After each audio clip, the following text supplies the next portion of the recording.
signalé cinq domaines. Un domaine étant celui des élections.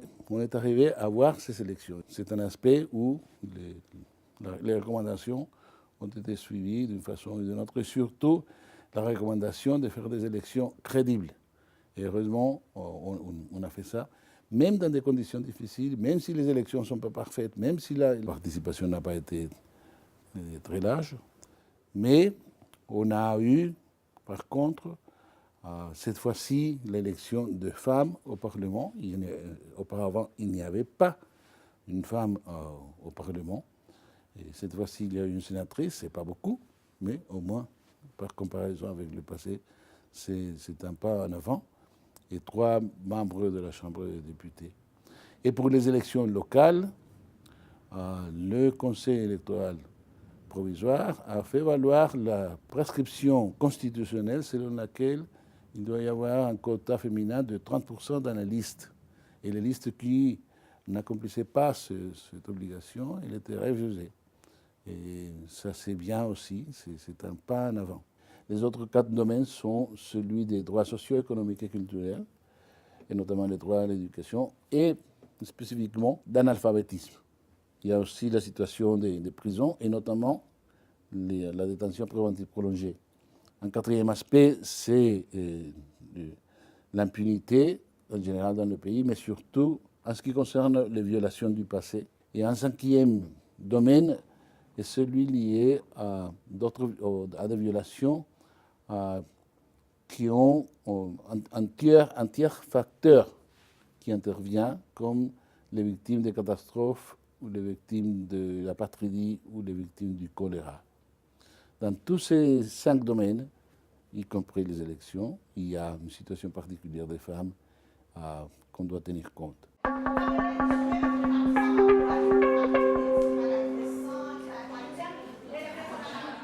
L'analphabétisme en Haïti est à un taux très élevé, 30% de la population, la moitié de la population adulte. Et c'est un phénomène aussi sérieux, aussi frappant, qu'il y a beaucoup de gens qui ne le voient pas, ou qui le voient mais ne le considèrent pas important. Ils se sont habitués à le voir comme ça, comme quelque chose de naturel. Mais bien, non, ce n'est pas naturel. On a préparé avant 2010, c'est-à-dire les autorités haïtiennes, un plan d'éducation de 5 ans, 2010-2015, où l'un des buts était d'éradiquer l'analphabétisme dans un délai de 5 ans. Ce plan a été oublié. Maintenant qu'il y a un nouveau gouvernement qui va commencer, qu'il y a un président qui vient de commencer son mandat, je l'ai invité à reprendre ce plan.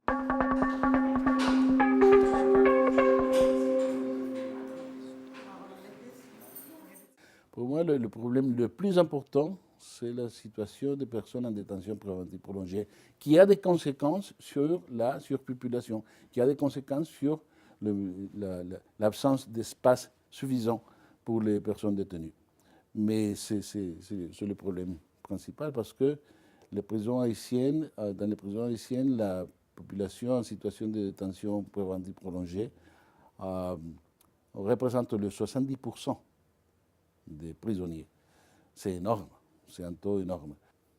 Quand on a 10 500 prisonniers, et donc 7 000 d'entre eux étant en situation de détention préventive prolongée, le taux de surpopulation est énorme, et est environ de 600%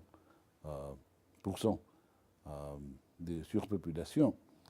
Et en moyenne, il y a des situations où le taux est de 1000. Il y a des prisons où le taux de surpopulation est de 1000%. Ça a des conséquences sur beaucoup d'aspects, y compris celui de la santé. Et récemment, on a vu comment la quantité de personnes en prison qui meurent en prison a augmenté de façon considérable. Ce n'est pas qu'il y ait plus de gens affectés dans leur santé maintenant qu'avant.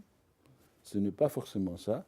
C'est surtout qu'il y a une grève dans les hôpitaux. Et alors, on ne peut pas transférer les personnes qui vont mourir aux hôpitaux et elles meurent en prison. Mais en tout cas, ça a montré la dimension du problème des personnes et de la santé des prisonniers dans les prisons.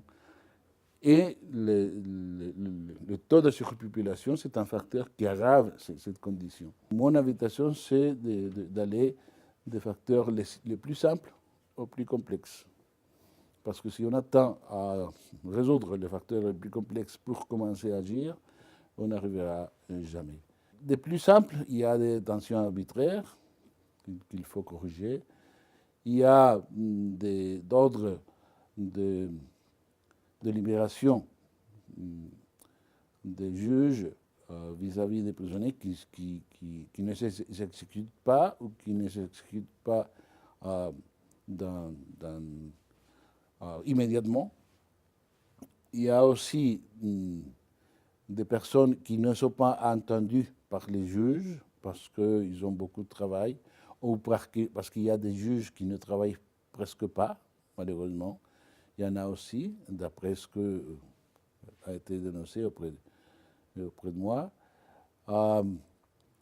Il y a aussi des fonctionnaires judiciaires qui demandent de l'argent pour agir dans les dossiers des détenus. Ce ne sont pas tous les fonctionnaires, mais il y a des cas. C'est un facteur aussi.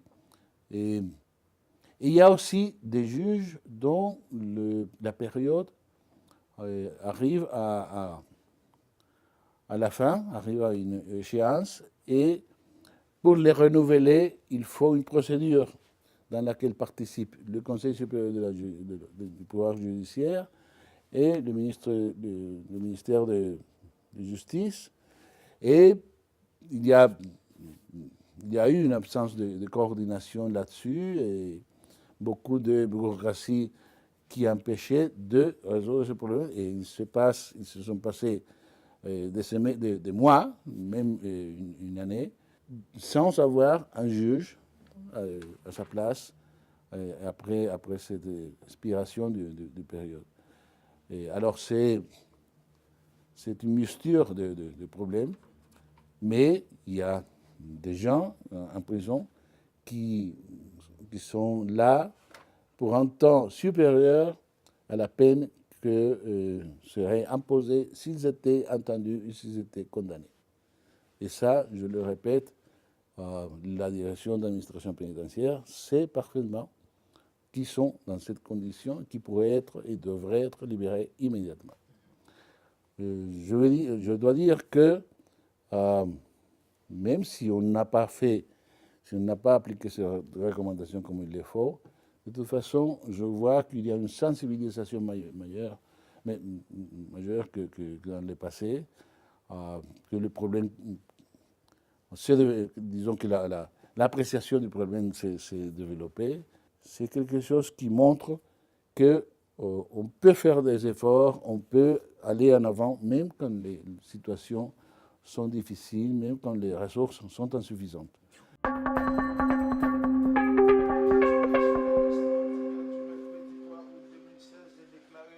Ici, il y a des gens qui sont punis quand ils ne devraient pas être punis. Et l'impunité, c'est des gens qui ne sont pas punis, et des situations qui ne sont pas punies quand ils devraient être punis.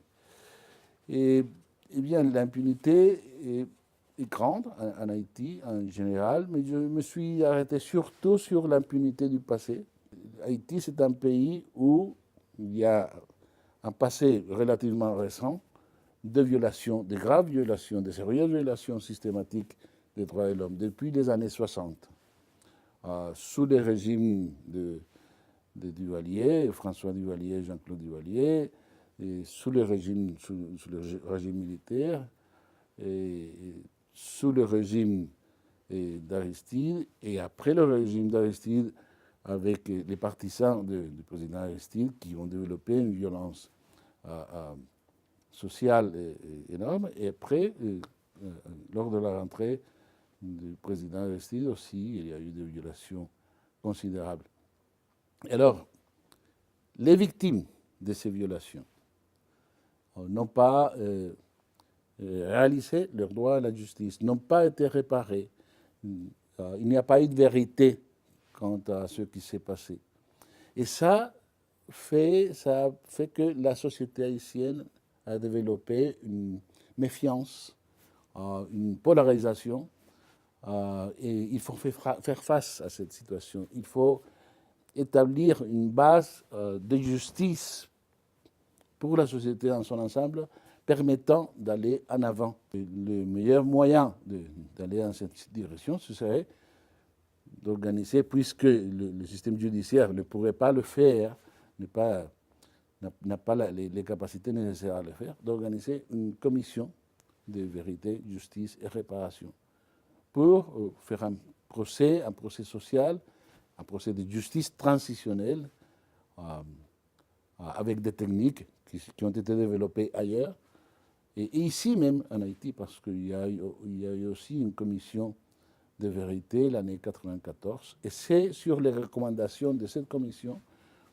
que je me base pour faire cette recommandation. Parce que la commission de 1994 avait recommandé de créer une commission de vérité, de justice et réparation pour les violations de l'année 91.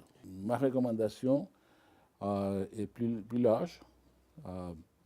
Elle est orientée à couvrir les violations des années 60 jusqu'au début du XXIe siècle.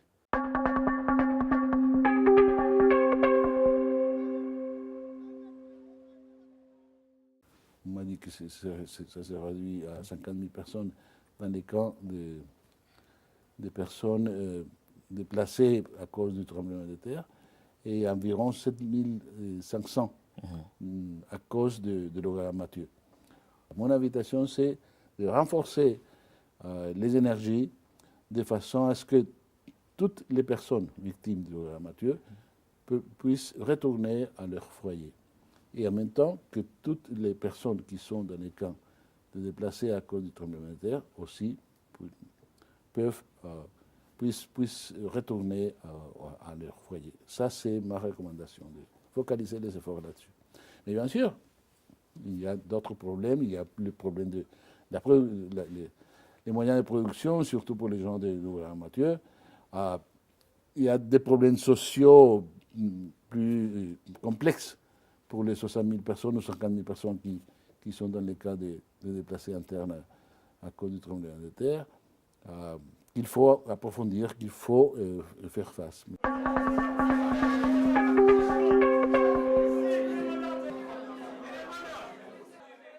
Satisfaction, c'est trop à dire.